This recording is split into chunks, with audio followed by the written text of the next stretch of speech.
अस्सलाम वालेकुम नाजरीन, आज़म बाजवा हाज़िर खिदमत है। नाजरीन, इंतखाबात 2024 का मरहला तो मुकम्मल हो गया, लेकिन कुछ सियासी पार्टियां जो हैं इन इंतखाबात को मानने के लिए बिल्कुल तैयार नहीं है। दूसरी जानिब नून लीग की जानिब से हुकूमत साजी के हवाले से जो है वो जोड़ तोड़ का सिलसिला भी शुरू हो चुका है। तो इसके साथ साथ एक नया पंडोरा बॉक्स जो है वो खुल चुका है। मौलाना फजल रहमान से जो है पाकिस्तान तहरीक इंसाफ के वफद ने मुलाकात की है, और इस मुलाकात के दौरान मौलाना फजल रहमान ने बहुत ही पुरतपाक तरीके से जो है पाकिस्तान तहरीक इंसाफ के वफद की जो है वो उनसे मुलाकात की, उनका इस्तकबाल किया। मेरे साथ इस वक्त जो है पाकिस्तान के बहुत ही सीनियर और बहुत ही सीनियर मायानाज सहाफ़ी इब्राहिम लकी मौजूद हैं। इस सारी सूरत हाल पर हम उनसे गुफ्तगू करेंगे, उनकी राय लेंगे कि इस वक्त जो है सियासी सूरत हाल क्या है। अच्छा इब्राहिम लकी साहब, ये मुझे बताइएगा कि बहुत ही इस वक्त जो है सियासी सूरत हाल जो है वो गंभीर बन चुकी है। समझ नहीं आ रही कि कौन सी पार्टी हुकूमत बनाएगी और ऊँट जो है वो किस करवट बैठेगा।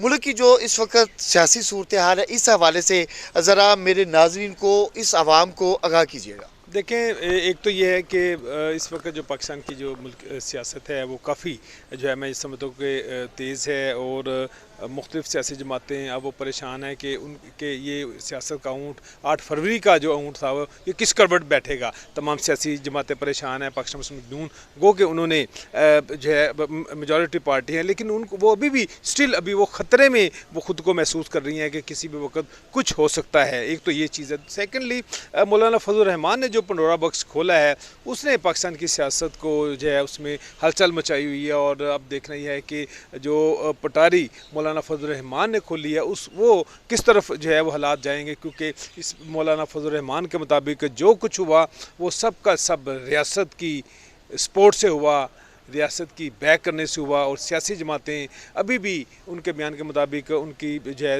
रियासत की गोद में बैठी हुई हैं, और जब वो चाहें उनका बाजू मरोड़ सकती हैं, जिधर चाहें उनका रुख मोड़ सकती हैं। तो ये एक अफसोसनाक वाक़या है। मैं ये समझता हूँ कि रियासत पर काफ़ी उंगलियां जो है वो उठेंगी, क्योंकि रियासत वही चीज़ होती है जिसने मुल्कों को संभालना होता है, लेकिन हमारे यहाँ तो सियासतदान जो है वो नहीं संभाले जा रहे, वो कभी किसी की गोद में है, कभी किसी की गोद में है। तो मैं ये समझता हूँ कि हमारे सियासतदानों के लिए भी ये एक बहुत एम्बैरसिंग पोजीशन है कि सियासतदानों की पहले ही कोई बहुत ज़्यादा रिस्पेक्ट नहीं की जाती थी, बिलखुसूस पाकिस्तान के हमारे जो सियासतदान हैं। लेकिन मौलाना फजल रहमान ने जो पटारी खोली है, तो मैं ये समझता हूँ कि उस पर अब काफ़ी क्वेश्चन है। रियासत को भी जवाब देना है, अदलिया को भी एक्शन लेना है, इलेक्शन कमीशन को भी इसका जो है वो जवाब देना होगा। अगर आप जवाब नहीं देंगे तो पहले ही हमारी इकॉनमी जो है वो बहुत बुरी हालत में है, हम कौम को क्या मैसेज देंगे।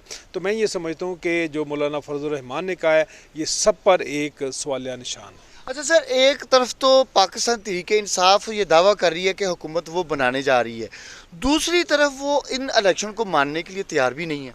देखें, उनकी मेजॉरिटी है केपी में, वहाँ पे तो वो नहीं कह रहे कि हम हुकूमत नहीं बना रहे, लेकिन उसके अगेंस्ट कौमी असम्बली में उनका एक अच्छा नंबर है, 92 अच्छा नंबर है। लेकिन वो कहते हैं कि वहाँ पे हम हुकूमत बनाएंगे। कैसे बनाएंगे? पीपल्स पार्टी उनके साथ नहीं है, मुस्लिम लीग उनके साथ नहीं है, MQM उनके साथ नहीं है, बाप पार्टी उनके साथ नहीं है, मुस्लिम लीग काफ उनके साथ नहीं है, तो वो कैसे नंबर गेम पूरी करेंगे? तो ये ठीक है, आप कर लें, क्लेम कर लें, पोलिटिकली क्लेम कर लें, लेकिन नंबर गेम में जो है तहरीक इंसाफ के जो बैग जो लोग हैं वो उनकी तादाद वहाँ पर पूरी नहीं है। KP में उनकी पूरी है, वहाँ पर उनको हुकूमत बनाने का हक है। अब देखना है कि वो किस पार्टी के अम्ब्रेला के नीचे आते हैं, लेकिन वफाक में हुकूमत बनाने के उनके कोई चांसेस नहीं। अच्छा, मियां मोहम्मद नवाज शरीफ जो हैं वो लंदन से आए और यही टारगेट था कि वो वज़ीर आज़म बनने जा रहे हैं, ये फिर अचानक से क्या हुआ कि उन्होंने शहबाज शरीफ को आगे कर दिया? देखें, ये एक स्प्लिट मैंडेट है, और इसका हम पहले ही जो है इलेक्शन के जो है पहले ही हम ये फोर्स कर रहे थे। मुख्तलिफ हल्कों से ये बातें आ रही थी कि अगर 2/3 अक्सरियत मिलती है तो मियां मोहम्मद नवाज शरीफ एक स्ट्रॉन्ग वज़ीर आज़म के तौर पर आएंगे, क्योंकि आपको पता है कि 16 माह की जो हुकूमत थी मुस्लिम लीग उनकी, वो कैसे आई। MQM जो है उसने बिट्रे किया, PTI से बाप पार्टी ने किया, काफ लीग ने किया, PTI के अपने लोगों ने किया, तो वो गवर्नमेंट ख़त्म हो गई। मियां नवाज शरीफ का ये था कि 2/3 अक्सरियत मिलेगी तो मुझे बग़ैर किसी बिसाखियों के मुझे हुकूमत मिलेगी, मैं उसको ज़्यादा बेहतर तौर पर आवाम के लिए कुछ ना कुछ कर सकूँगा। तो चूँकि स्प्लिट मैंडेट मिला तो लिहाजा उन्होंने कहा कि शहबाज शरीफ चंगियाँ मिन्नतां कर लेंदा, ये चला लेगा।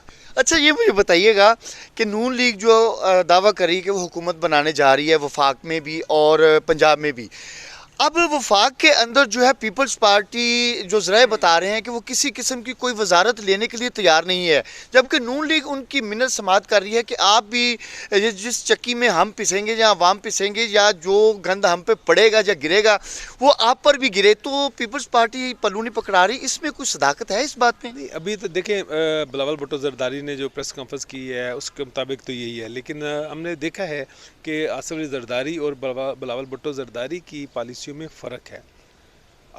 जो बिलावल भुट्टो हैं वो थोड़ा सा जज्बाती तहकीक करते हैं, जज्बाती और जल्दी फैसला करते हैं, गुस्से में करते हैं, लेकिन आसिफ अली जरदारी एक ज़ीरक सियासतदान है।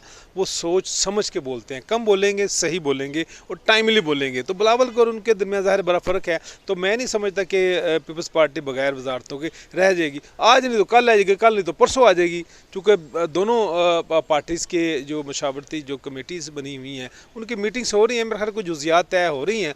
तो ये डेफिनेट उनको कैबिनेट में आना पड़ेगा, उसके बगैर गुजारा नहीं होगा। उसकी वजह उन्होंने भी आवाम को जवाब देना है। उनके भी हलकों में MNA जो है वो मुंतखब हुए हैं, उन्होंने अपने इलाके की डेवलपमेंट करनी है, उन्होंने और काम भी करने हैं। तो मैं नहीं समझता कि वजारतों के बगैर वो आवाम के लिए कोई मसाइल हल कर सके। आखिरी सवाल सर, मुल्क की सियासी सूरत हाल को आप कैसे देख रहे हैं? आप देखिए, मैं ये समझता हूँ कि ये सबकी ज़िम्मेदारी है, आपकी मेरी ज़िम्मेदारी है, मीडिया की ज़िम्मेदारी है, रियासत की ज़िम्मेदारी है, अदलिया हो, नौजवान हो, कोई भी हो, सियासी जमातें हों, ये सबकी ज़िम्मेदारी है। इलेक्शन हो गया है, अब ठीक है, इलेक्शन ट्रिब्यूनल है, फोरम्स हैं, वहाँ पर आप जाएँ, आप अपना वहाँ से इंसाफ लें। लेकिन इलेक्शन हो गया, अब जो भी हुकूमत, जिस तरह की भी हुकूमत आती है, सबको एक प्लेटफार्म पर इकट्ठा होना है कि मुल्क में महंगाई बहुत ज़्यादा है। आप देखें, गैस की बिलों में दोबारा इजाफा हो गया, बिजली की कीमतों में इजाफा हो रहा है, महंगाई किस तरफ जा रही है और क्या हालात है, कारोबार नहीं चल रहे। जो आप और मेरे जैसे जो प्राइवेट सेक्टर में काम करते हैं और उनकी सैलरी स्ट्रक्चर क्या है, तो मैं ये समझता हूँ कि सबको मिलकर जो भी हुकूमत है उसको स्ट्रेंथन करें, IMF से जांच छुड़ाएं, कोई ना कोई इस तरह की डेवलपमेंट हो कि लोगों को कम से कम जीने के लिए सांस मिल सके। अच्छा, बिल्कुल, आपने इब्राहिम लकी जो बहुत ही सीनियर सहाफ़ी हैं उनकी गुफ्तगू सुनी। इसके साथ साथ यहाँ पर मैं आपको ये भी बताऊं कि पाकिस्तान की तारीख़ में आज तक कोई भी ऐसा इलेक्शन नहीं हुआ है कि जिसे कहा जाए कि ये बिल्कुल साफ़ और शफाफ और फेयर इलेक्शन था, क्योंकि मुखालफिन जो हैं, जीतने वाली जो कैंडिडेट हैं, उम्मीदवार होते हैं, पार्टी होती हैं, उन पर धांधली के इल्ज़ामात लाजमी लगाते हैं। लेकिन अब ज़रूरत इस बात की है कि हमारा प्यारा वतन, प्यारा मुल्क, प्यारा पाकिस्तान इस वक्त सियासी अदम इस्तेहकाम का बहुत ज़्यादा शिकार है और इस वक्त मुल्क को ज़रूरत है कि इसके अंदर जो है सियासी इस्तेहकाम आ सके। कोई आके पार्टी जिसे अवाम ने मुंतखब किया है वो इक़्तिदार संभाले और बिजली, गैस और पेट्रोल की कीमतें कम करे, अवाम को जो है वो रिलीफ मिल सके। इस वक्त हमारा मुल्क जो है वो इंतशार का मुतहम्मिल नहीं हो सकता। इसके लिए तमाम सियासी पार्टियों को, तमाम सियासतदानों को मिल बैठकर पाकिस्तानी अवाम को और इस प्यारे वतन को जो है सियासी अदम इस्तेहकाम से निकालना होगा। तो इसी के साथ ही आपका मेज़बान आज़म बाजवा आपसे इजाज़त चाहता है। फिर मुलाकात होगी। अल्लाह हाफिज़।